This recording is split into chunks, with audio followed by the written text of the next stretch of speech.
Secretary মহোদয় কেইদিনমান যোৱাৰ পাছত গাঁও সভা পাতিলে, গাঁও সভাত সেই লিষ্টখন গাই দিলে। গাই দিয়াত বিভিন্ন মানুহে শুনিলে, যাৰ যাৰ নাম থাকিল সেইসকলেও শুনিলে। এতিয়া আজি 3 দিনৰ আগত ইয়ালৈ ফৰ্ম আহিছে। ফৰ্মত যিসকল মানুহে শুনি ইয়াৰ পৰা পঞ্চায়তৰ গাঁও সভাত শুনি গৈছিলে সেইসকলৰ মানুহৰ ইয়াত নাম নাই। নাম নোহোৱাত ৰাইজ উত্তেজিত হৈছে।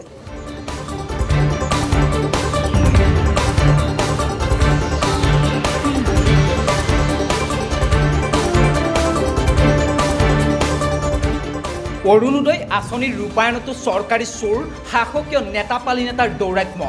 প্ৰকৃত হিতাধিকাৰীৰ নাম কৰ্তনৰ প্ৰতিবাদত কাজিৰঙাৰ পুথৰি গাঁও পঞ্চায়ত ঘেৰাও ৰাইজৰ। শাসকীয় দলৰ একাংশ নেতাপালি নেতাৰ সহযোগত একাংশ চৰকাৰী চোৰে অৰুণোদয় আঁচনিৰ নামত ভয়াৱহ দুৰ্নীতি সংঘটিত কৰাৰ প্ৰতিবাদত আজি কাজিৰঙাৰ পুথৰি গাঁও পঞ্চায়ত ঘেৰাও কৰে অঞ্চলটোৰ ৰাইজে। গাঁও সভাত বাছনিভুক্ত প্ৰকৃত হিতাধিকাৰীৰ নাম কৰ্তন কৰি অযোগ্য লোকৰ নাম অন্তৰ্ভুক্ত কৰাৰ বাবে আজি ৰাইজে প্ৰতিবাদ কৰি পঞ্চায়তখনৰ কাম কাজ এক প্ৰকাৰ অচল কৰি দিয়ে। আজি 2-3 দিনমানৰ আগতে আমি এটা লিষ্ট এটা পালোঁ যে ওপৰৰ পৰা দিছে, জিলা পৰ্যায়ৰ কমিটিয়ে দিছে বুলি আমি জানিব পাৰিছোঁ। জিলা পৰ্যায়ৰ কমিটিয়ে দিছে বুলি কৈছে, কিন্তু তাত কোনো ধৰণৰ জিলা পৰ্যায়ৰ বিষয়াৰ চহী নাই, চিলমোহৰ নাই, কোনো কাউণ্টাৰ চাইন নাই। আজি 2 দিনৰ পৰা অৰুণোদয়ৰ কাম আৰম্ভ হৈছে। ৰাইজে আহি পিনে হুলস্থুল কৰি পিনে বন্ধ কৰি দিছে। নহয়, আমিতো গাঁও সভাত আমাৰ নামটো শুনি গৈছোঁ, আজি আমাৰ নামটো নাই। তেনেকুৱাকৈ ৰাইজে নিজে 2 দিন বন্ধ কৰি গৈছে। আজি 3য় দিনাও ৰাইজ ওলাই আহিছে, পঞ্চায়তখন ঘেৰাও কৰিছে। ঘেৰাও কৰি পিনে সুধিছে যে এইবোৰ কিয় হৈছে। তেতিয়া আজি আমি দেখা পালোঁ যিটো আমাৰ লিষ্টৰ ওপৰত কাম হৈ আছিলে তাত ব্লকৰ পৰা আমাক কাউণ্টাৰ চাইন এটা কৰি দিছে, নহয় আপুনি এইটো মতে কৰক।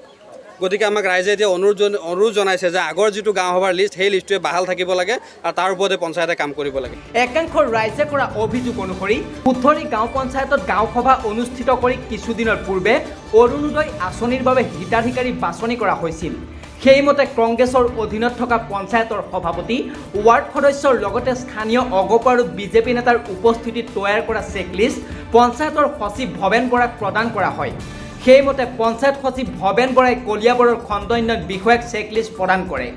আশ্চৰ্যজনকভাৱে উক্ত চেকলিষ্টত থকা বহু লোকৰ নাম কৰ্তন কৰি পঞ্চায়তখনৰ আন কিছুসংখ্যক লোকৰ নাম অন্তৰ্ভুক্ত কৰি পঞ্চায়তলৈ তালিকা প্ৰেৰণ কৰা হৈছে।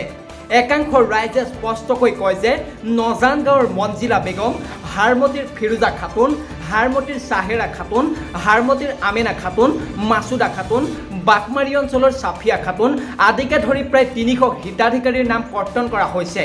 ইয়াৰ বিপৰীতে আঁচনিত অন্তৰ্ভুক্ত নহ'বলগীয়া একাংশ লোকৰ নাম অন্তৰ্ভুক্ত কৰা হৈছে তালিকাখনত। মই খেলি মেলিটো কৰা একেবাৰে এইটো মানে কথা ভুলকৈ কৈছে। যিহেতু মই একেবাৰে নতুন মানুহৰ তাত মই খেলি মেলিটো মই গাঁও সভাৰ মৰ্যাদা বুজি পাওঁ আৰু গাঁও সভাৰ যিখিনি অনুমোদন দিছে সেইখিনিতো মই আৰু ইফাল সিফাল কৰাৰ মোৰ ক্ষমতাই নাই। গতিকে আৰু মই এইটো কিয় কৰিম। পঞ্চায়তখনৰ সভাপতি নাজিৰ আলীৰ লগতে শাসকীয় দলৰ মৃদুল নাথেও তালিকাত গাঁও সভাই বাছনি কৰি পঠিওৱা তালিকাৰ নাম সলনি কৰি অন্তৰ্ভুক্ত কৰা হৈছে বুলি অভিযোগ তুলিছে।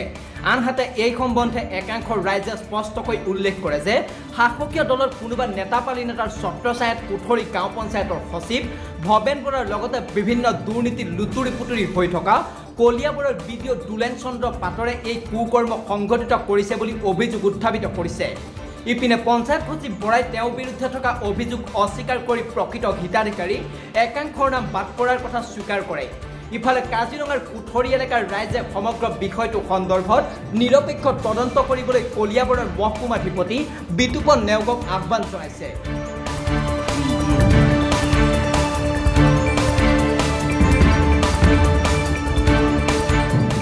কাজিৰঙাৰ পৰা সিদ্ধানন্দ ধৰৰ ৰিপৰ্ট, নিউজ টুডে এনি। দিছপুৰ পেৰামেডিকেল ইনষ্টিটিউট অসমৰ এখন অন্যতম নিৰ্ভৰযোগ্য শিক্ষা প্ৰতিষ্ঠান। এগ্ৰিকালচাৰ এটা ৰিভলিউশ্যন আমি ষ্টাৰ্ট কৰিবলৈ লৈছোঁ আত্মনিৰ্ভৰশীল হোৱাৰ বাবে আমাৰ ল'ৰা ছোৱালীৰ বাবে। তাৰ লগতে আৰু এটা নতুন প্ৰজেক্ট যে নাৰ্ছিং আৰু পেৰামেডিকেল ট্ৰেইনিং, যিটো আমাৰ ল'ৰা ছোৱালী যাৰ যাৰ ইণ্টাৰেষ্ট আছে ইয়াত তেওঁলোকৰ সহায় কৰিবৰ বাবে। DMLT, BMLT, DPT, BPT, dialysis technician, OT technician, ICU technician, emergency radiology technician, first aid technician, ANM, GNM, post basic BSc nursing, BSc nursing ইত্যাদি। আমাৰ ঠিকনা RG বৰুৱা ৰোড, সুন্দৰপুৰ, গুৱাহাটী, অসম।